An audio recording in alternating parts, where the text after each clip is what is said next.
Hello TJ, this is going to be my first video response to you. I've watched your videos for quite some time and I must say that they can be entertaining.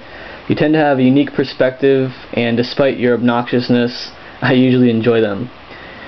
It pains me to hear you say that Ron Paul is, quote, just as bad as all the other politicians he decries, end quote.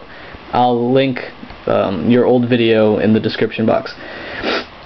He may have a religious bias, and as an atheist, obviously I can recognize this. However, your characterization in no way is a charitable interpretation of his position. He is not opposed to the separation of church and state. The line is blurry, and I would tend to side with you in that his interpretation may not be strict enough. But with that said, even with Ron Paul in office, and us atheists suffering from an increased number of nativity scenes come the winter solstice, this is a fucking far cry from the good that would come if Ron Paul were to get his ways in other areas.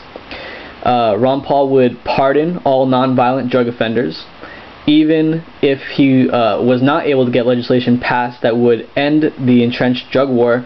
Enforcement would become superfluous, given that non-violent drug offenders would be getting pardoned as quickly as they'd be getting locked up. Ron Paul defended the legalization of marijuana, cocaine, heroin, and prostitution in front of a conservative audience in South Carolina just last week. If this, and that's to go with his 30 years of saying the same. If this was not the point in which to buckle on principles to appease a crowd, then I don't know what to tell you. Ron Paul has been consistently against the wars in the Middle East. However, he did propose the alternative, such as authorizing the president to grant letters of marque and reprisal, which would be able to target specific terrorists. Something like this would allow for a small team to go in and take out certain individuals. How was Bin Laden taken out again?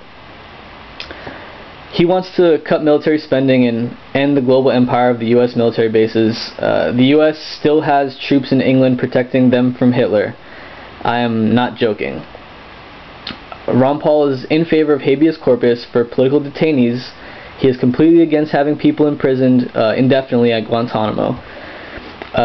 Ron Paul opposed the Patriot Act when it was first introduced, before it was cool. Before it was cool to oppose it.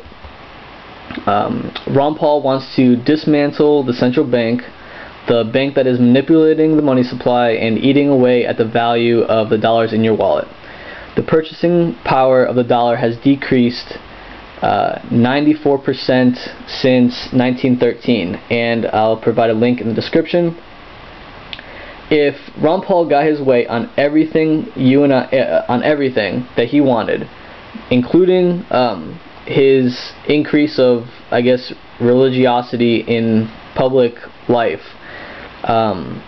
you and I would be much better off, and you'd get and as an added bonus, you'd get the benefit of actually being anti-establishment if he were in office, because you'd be opposing him, instead of just acting like you're anti-establishment like you are right now. The thing is, TJ, I know that you know all these things about Ron Paul, but you are so fucking stupid that you weigh 10 commandments in front of courthouses as a more substantive issue than all of what I just said. And I guess I'll just throw a little shout out to your point of law-uniformity. FringeElements posted a pretty good argument on his Tumblr, and I'll link to that as well. Have a good night.